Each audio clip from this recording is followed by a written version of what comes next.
क्या आपने कभी ऐसा महसूस किया है कि जैसे ही आपने किसी के बारे में सोचा, उसी का कॉल आ गया? क्या ये सिर्फ संयोग है या हमारे दिमागों के बीच कोई अदृश्य कनेक्शन होता है? कभी आपके साथ भी ऐसा हुआ है? आप किसी इंसान के बारे में सोच रहे थे, अचानक उसका चेहरा ध्यान में आया, यादें ताजा हुईं और अगले ही पल उसका कॉल आ गया। दिल थोड़ी देर के लिए रुक सा गया। क्या यह सिर्फ इत्तेफाक था या फिर कुछ ज्यादा गहरा? कैसे कोई इंसान जो मीलों दूर है अचानक आपको कॉल कर देता है, ठीक उसी वक्त जब आप उसे महसूस कर रहे थे? यह पहली बार नहीं हुआ, यह एक बार नहीं, बार बार होता है। मां को अचानक बेटे की चिंता होने लगती है और वहीं बेटे को किसी मुसीबत का सामना करना पड़ता है। एक बहन अचानक बेचैन हो जाती है और भाई को चोट लगती है, या कोई पुराना प्रेमी जिसे आपने महीनों से नहीं देखा अचानक याद आता है और अगले दिन वो सामने खड़ा होता है। तो क्या सच में हमारे दिमागों के बीच एक अदृश्य कनेक्शन होता है? क्या यह टेलीपैथी है? आज हम इसी सवाल का पीछा करेंगे। विज्ञान क्या कहता है, वेदों और उपनिषदों में इसे कैसे समझाया गया है, और कैसे आप भी इस शक्तिशाली मानसिक कनेक्शन को महसूस कर सकते हैं अपनी जिंदगी में। वीडियो को अंत तक जरूर देखिएगा, क्योंकि हो सकता है आपको वो जवाब मिल जाए जिसे आप बरसों से अपने मन में खोज रहे हैं। क्या ये सब बस एक कोइंसिडेंस है, या फिर वाकई हमारे मन के अंदर कोई ऐसा सिग्नल है जो दूर बैठे इंसान तक पहुंच जाता है? विज्ञान इसे टेलीपैथी कहता है, यानी दो दिमागों के बीच बिना किसी शब्द या माध्यम के संवाद। लेकिन क्या यह सच में संभव है? आइए पहले विज्ञान की बात करते हैं। 1940 के दशक में अमेरिका के ड्यूक यूनिवर्सिटी में डॉक्टर जे.बी. राइन ने टेलीपैथी पर कई प्रयोग किए। उन्होंने दो लोगों को अलग अलग कमरों में बैठाया। एक व्यक्ति कार्ड उठाता और दूसरा सिर्फ दिमाग से बताने की कोशिश करता कि उस कार्ड पर क्या है। और हैरानी की बात यह थी कि कई बार जवाब बिल्कुल सही निकलते थे। आज के दौर में इसे क्वांटम एंटेंगलमेंट से जोड़ा जाता है, एक ऐसी रहस्यमयी घटना जिसमें दो कण, चाहे कितनी भी दूर हों, एक दूसरे से जुड़े रहते हैं। अगर एक कण में बदलाव होता है तो दूसरा भी तुरंत बदल जाता है, जैसे किसी अदृश्य धागे से बंधे हों। तो क्या हमारा मन भी कुछ ऐसे ही कणों से बना है? क्या हमारी भावनाएं, हमारे विचार एक क्वांटम लेवल पर जुड़ते हैं? अब जरा पीछे चलते हैं, भारत के हजारों साल पुराने ग्रंथों की ओर। मन संयोग यानी मनों का मिलन, ये शब्द वेदों और योग सूत्रों में कई बार आता है। आर्षि मुनि ध्यान के माध्यम से ये अनुभव करते थे कि जब किसी व्यक्ति के प्रति भावना बहुत गहरी हो तो उसका मन हमारे मन से जुड़ जाता है, और इसी जुड़ाव के कारण जब हम उसे सोचते हैं उसकी ऊर्जा हम तक पहुंचती है, या हमारी ऊर्जा उससे टकराकर उसे झकझोर देती है। इसे ही चित्त संवाद कहा गया है, कॉन्शियसनेस कम्युनिकेशन। अब सवाल उठता है, क्या ये ताकत सिर्फ कुछ लोगों में होती है, या हम सब में है, बस हम उसे पहचान नहीं पाते? क्या आपने कभी किसी को बहुत याद किया हो और उसी वक्त उनका मैसेज या कॉल आ गया हो? क्या आप भी कभी अचानक किसी की फोटो देख लेते हैं और अगली सुबह वो आपके दरवाजे पर आ जाते हैं? ये सिर्फ इत्तेफाक नहीं है, ये आपकी चेतना, कॉन्शियसनेस है, जो दूसरी चेतनाओं से चुपचाप संवाद कर रही होती है। अब सवाल उठता है, ऐसा क्यों होता है कुछ खास लोगों के साथ ही? जवाब है भावनात्मक गहराई। जिन लोगों से हमारी भावनाएं जुड़ी होती हैं, माँ, पिता, प्रेमी, सबसे अच्छा दोस्त, उनके साथ हमारा मेंटल फ्रीक्वेंसी कनेक्शन बन जाता है। विज्ञान कहता है कि हमारा दिल और दिमाग इलेक्ट्रोमैग्नेटिक सिग्नल्स भेजते हैं। जब हम किसी को इंटेंस एनर्जी से याद करते हैं, हम एक ऐसा सिग्नल यूनिवर्स में छोड़ते हैं जो सीधा उस इंसान के दिल या दिमाग से टकरा सकता है, और जब वो हमें सोचता है तो हमारा मन हल्का सा झटका महसूस करता है। कुछ लोग कहते हैं अचानक दिल घबराने लगा, या एकदम से मन बेचैन हो गया। ये सब उस ऊर्जा की प्रतिक्रिया हो सकती है। और अब आता है सबसे बड़ा सवाल, क्या ये शक्ति हम सब में है? जवाब है हाँ, लेकिन ये एक मांसपेशी, मसल की तरह है। अगर आप अभ्यास नहीं करेंगे तो ये कमजोर हो जाएगी। तो इसे कैसे मजबूत करें? स्टेप 1, एक इंसान को चुनें जिससे आपका भावनात्मक जुड़ाव है। स्टेप 2, रोज 2 मिनट उसकी आंखों की कल्पना करें। स्टेप 3, अपने मन में बोलें, तुम ठीक हो या कॉल मी। स्टेप 4, अब मोबाइल से दूर हट जाएं और खुद को ऑब्जर्व करें।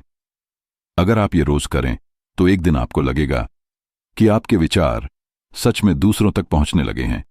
और यही है टेलीपैथी की पहली झलक। अब सवाल ये है, क्या ये सब सिर्फ मनोरंजन है या इसमें कुछ ऐसा छिपा है जो हमारी दुनिया की परिभाषा बदल सकता है? सोचिए, अगर आपकी सोच किसी और के दिमाग में बिना बोले पहुंच जाए तो क्या होगा? आप झूठ पकड़ सकते हैं, धोखा उजागर कर सकते हैं, या फिर किसी को बिना बोले गहराई से समझ सकते हैं। अब कल्पना कीजिए, एक दुनिया जहां जासूस टेलीपैथी से दुश्मनों के मन की बातें जान लेते हैं, या पुलिस सिर्फ एक नजर में पता लगा लेती है कि आरोपी सच बोल रहा है या झूठ, या प्यार करने वाले एक दूसरे की भावनाएं बिना कहे महसूस कर लेते हैं। आपको यह साइंस फिक्शन लग रहा है, लेकिन ध्यान दीजिए, अमेरिका और रूस जैसे देशों ने कोल्ड वॉर के दौरान टेलीपैथी पर गुप्त रिसर्च प्रोग्राम चलाए थे। इसे कहा गया रिमोट व्यूइंग और मेंटल प्रोजेक्शन। CIA के दस्तावेज कहते हैं कि कुछ लोग हजारों किलोमीटर दूर की चीजें अपने मन में देख सकते थे और कई बार उनकी जानकारी बिल्कुल सही निकली।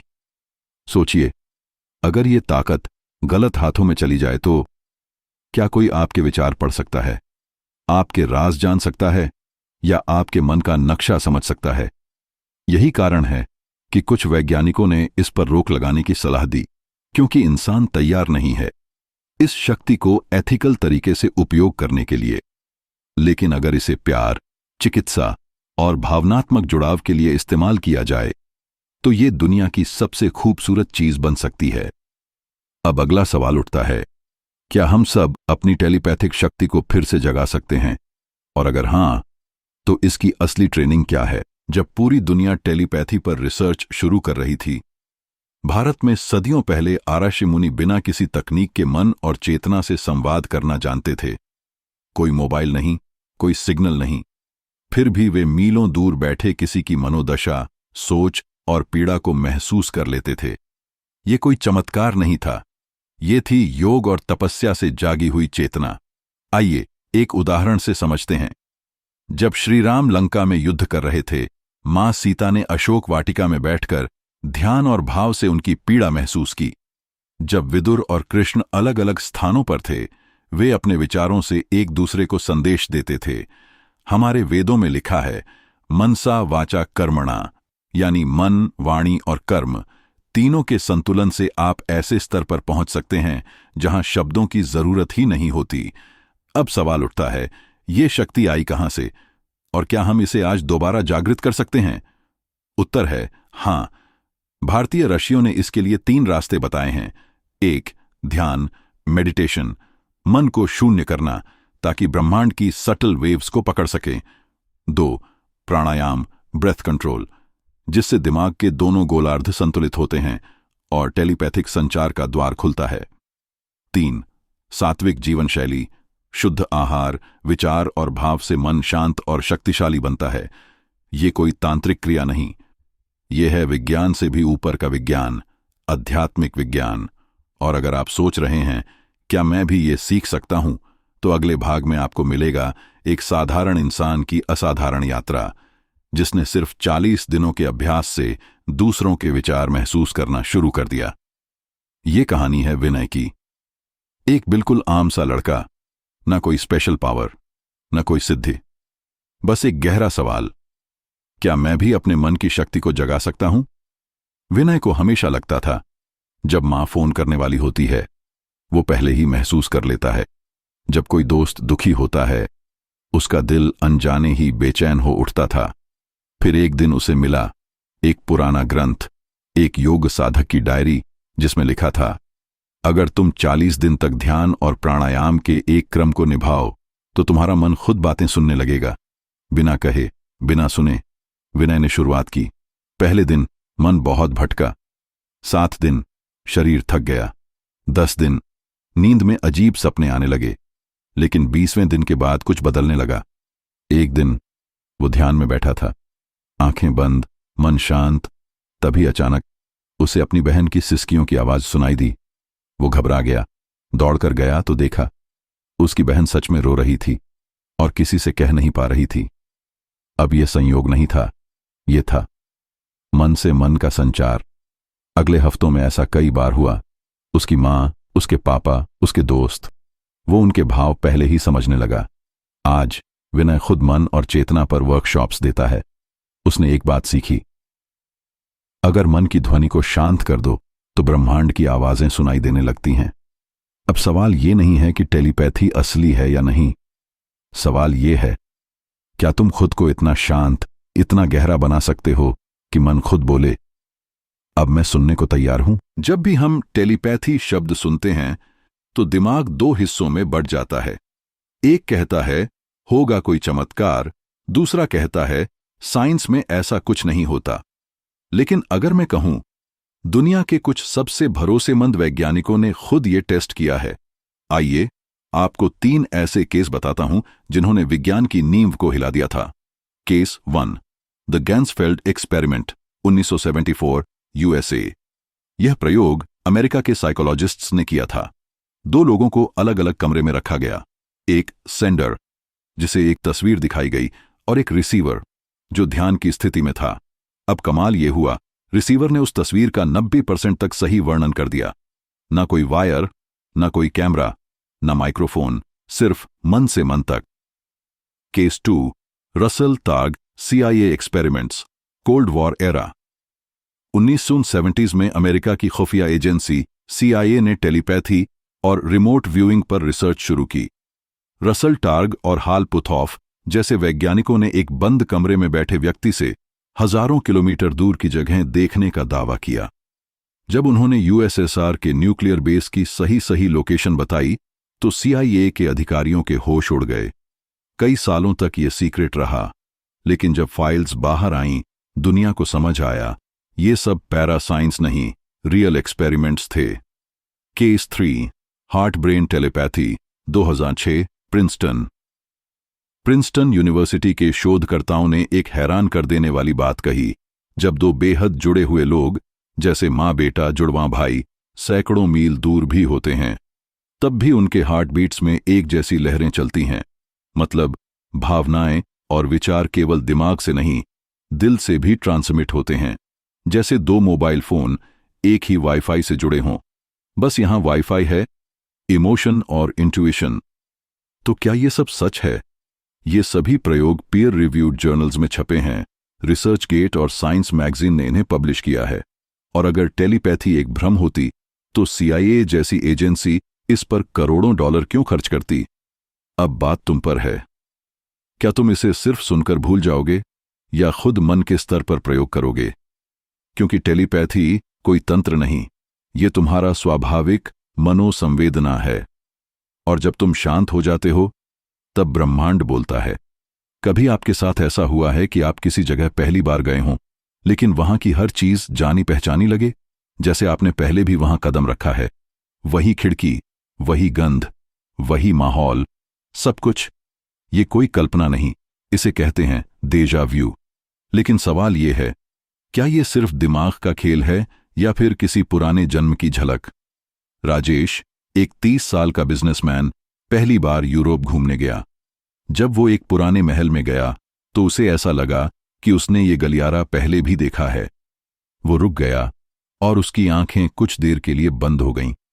कुछ तस्वीरें उसके जहन में कौंधीं, जैसे वो किसी रानी के पीछे चल रहा है, दरबार में खड़ा है और एक सैनिक की तरह पोशाक पहने हुए है। ये केवल कल्पना थी या कुछ और? वैज्ञानिक मानते हैं कि डेजा व्यू तब होता है जब हमारा मस्तिष्क किसी स्थिति को आंशिक रूप से पहले की यादों से मिलाता है। कभी कभी 2 सेंसरी इनपुट्स ओवरलैप हो जाते हैं, जिससे हमें लगता है कि हम इस चीज को पहले महसूस कर चुके हैं।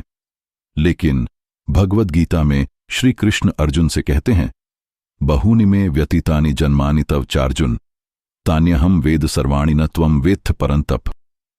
अर्थ, हे अर्जुन, मेरे और तुम्हारे अनेक जन्म हो चुके हैं, मैं उन सबको जानता हूं, लेकिन तुम नहीं जानते। यानी जो अनुभव हमें डेजा वू में होता है वो हमारे किसी पुराने जन्म की अनकही याद भी हो सकती है। जब हम डेजा वू महसूस करते हैं तो वो हमें सिर्फ अतीत से नहीं जोड़ता, वो हमें याद दिलाता है कि हमारी आत्मा की यात्रा सिर्फ एक जीवन की नहीं है।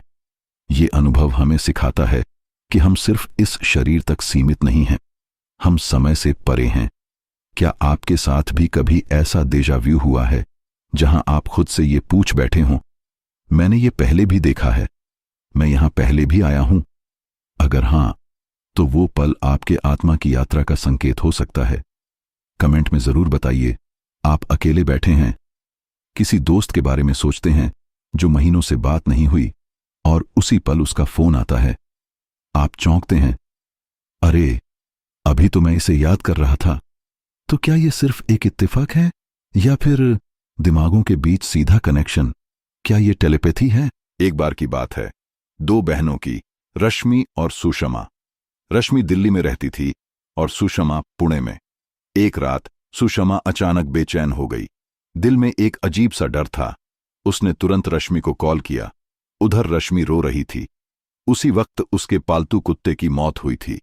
सुषमा ने कुछ महसूस किया था, हजारों किलोमीटर दूर से। क्या ये बहनों के बीच का गहरा इमोशनल कनेक्शन था या कोई अदृश्य एनर्जी जिसने उन्हें जोड़ दिया? वैज्ञानिक टेलीपैथी को अभी तक पूरी तरह साबित नहीं कर पाए हैं, लेकिन कुछ रिसर्च जैसे स्टैनफोर्ड यूनिवर्सिटी और प्रिंसटन स्पीयर लैब में एक्सपेरिमेंट्स हुए हैं, जहां लोगों ने एक दूसरे के दिमाग की तरंगों को बिना बोले समझा। Brain waves, alpha, beta, gamma, ये सब एक इलेक्ट्रोमैग्नेटिक फ्रीक्वेंसी होती है और इंसान का दिमाग भी एक ट्रांसमीटर और रिसीवर की तरह काम करता है। तो क्या हमारा दिमाग वाकई सिग्नल्स भेज सकता है? महाभारत में श्री कृष्ण और विदुर के बीच कई बार मानसिक संवाद हुआ, बिना शब्दों के, सिर्फ मन से मन की बात। ऋषि मुनि ध्यान के जरिए एक दूसरे से संपर्क करते थे। हमारी संस्कृति में इसे कहा जाता है मन से संवाद। कभी कभी जब दो आत्माएं गहराई से जुड़ी होती हैं, इमोशंस, विचार और अनुभव, तब वो सीमाओं से परे जाकर एक दूसरे को महसूस कर सकती हैं। अब सवाल आपसे, क्या आपके साथ कभी ऐसा हुआ है कि आपने किसी के बारे में सोचा और उसी वक्त उसका मैसेज या कॉल आ गया? कमेंट में जरूर बताइए। शायद यही वो पल है जब हमें समझ आता है कि सोचने और महसूस करने के बीच एक अदृश्य पुल है। कभी कभी हम जिसे कोइंसिडेंस कहते हैं, वो हमारे अंदर की अनकही शक्ति की दस्तक होती है। जब आप किसी को याद करते हैं और उसी पल उनका कॉल आ जाता है, ये बस मोबाइल नेटवर्क का खेल नहीं है, ये हमारी आत्माओं का कनेक्शन है। विज्ञान इसे ब्रेन वेव रेजोनेंस कहता है और आध्यात्म इसे टेलीपैथिक वाइब्रेशंस। हम सब एक अदृश्य धागे से जुड़े हैं, जिसे ना आंखें देख सकती हैं, ना दिमाग समझ सकता है, पर दिल महसूस जरूर करता है। तो अगली बार जब ऐसा कुछ हो, उस पल को बस यूं ही मत जाने देना। वो यूनिवर्स का इशारा है कि आपकी सोच सिर्फ आपकी नहीं है, वो किसी और तक पहुंच रही है, बिना बोले, बिना छुए, सिर्फ महसूस करके। आपकी सोच आपकी शक्ति है और आपकी भावनाएं किसी और की जरूरत बन सकती हैं। इन्हें नजरअंदाज मत कीजिए, क्योंकि हर बार जब आप सोचते हैं, शायद कहीं कोई भी उसी पल आपको भी सोच रहा होता है, और यही है असली टेलीपैथी। अगर कभी आपके साथ भी ऐसा कुछ हुआ है तो नीचे कमेंट में जरूर बताइए, क्योंकि आपकी एक कहानी किसी और के सवाल का जवाब बन सकती है। अगर ये वीडियो आपकी सोच से जुड़ पाया तो इसे अभी शेयर करें, ताकि ये मैसेज उस तक भी पहुंचे जो शायद इस वक्त आपको सोच रहा है। और हां, ऐसे ही अनसुलझे राजों को समझने के लिए सब्सक्राइब करना ना भूलें, क्योंकि हम हर बार आपके दिल और दिमाग से जुड़ी एक नई परत खोलते रहेंगे।